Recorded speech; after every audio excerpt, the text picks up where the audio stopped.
Hello everyone, আসসালামু আলাইকুম। আপনারা সবাই কেমন আছেন? আশা করি ভালো আছেন। আজকে আমি আপনাদের সঙ্গে লাউ গরুর মাংস দিয়ে রান্না দেখাবো। মরিচ পেঁয়াজ ভেজে নিয়েছি, শুধু একটা পেঁয়াজ, সামান্য তেল।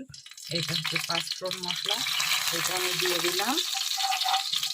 পাঁচফোড়ন মশলাটা দিয়ে দিলাম।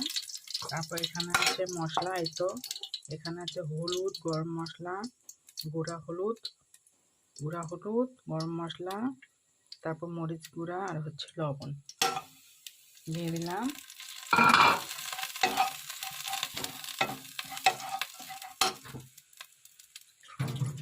এখন এখানে একটু একটু পানি দিব, একটু পানি দিয়ে কষিয়ে নিব।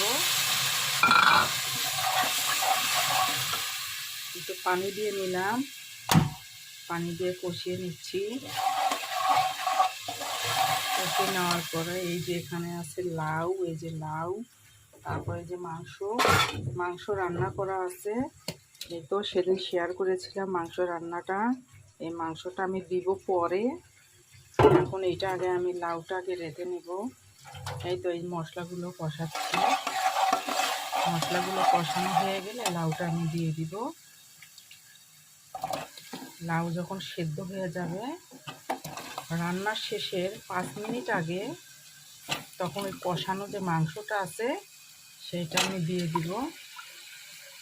এটা হচ্ছে চরের লাউ, একদম জাংলা থেকে ছেঁড়া, নিজ হাতে ছেঁড়া।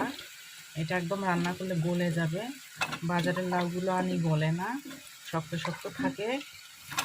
বাজারের লাউটা কেমন শক্ত থাকে।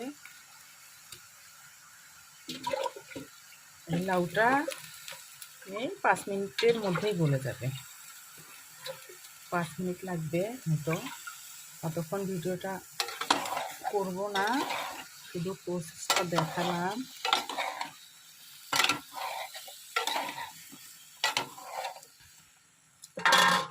লাউটা 5 মিনিট কষাবো, কষানোর পর একটু ঝোল দেব,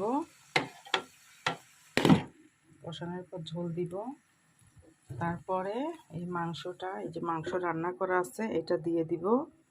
এই মাংসটা দেওয়ার পরে আমি এই যে একটা মশলা আছে আমার হাতে তৈরি মশলা, এখানে জিরা আছে, জিরা, ধনিয়া গুঁড়া, গরম মশলার গুঁড়া, এটা আমি রান্না হয়ে যাবে শেষ সময় এই গুঁড়াটা দিব। আল্লাহ হাফেজ।